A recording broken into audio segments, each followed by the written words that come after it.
এই সেলিব্রিটির বাড়ি দেখে আমি কি করব? আমি অনেককেই দেখছি, কোন সেলিব্রিটি সে টলিউডে বল আর বলিউডেরই বল, সেলিব্রিটি বাড়ির সামনে গিয়া দাঁড়ায় থাকে।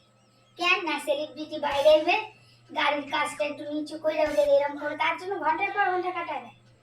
গাড়ির কাজটা একটু নিচু করে তাদের একটু এরকম করবে, ব্যাস ওই জন্য জীবন ধন্য আমি মাটির পর। কেন মতো? হ্যাঁ, ওই যে একটু এরকম করলো, ওতে কি হলো জানিস?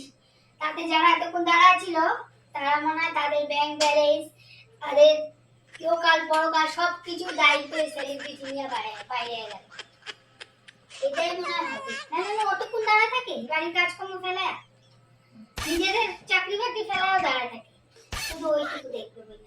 তাহলে নিশ্চয়ই এরকমই হবে, ব্যাংক ব্যালেন্স, তাদের ভরণ পোষণের দায়িত্ব সবকিছু নিয়ে নেয়, কানেক্ট হয়ে যায়। আমি দেখি না।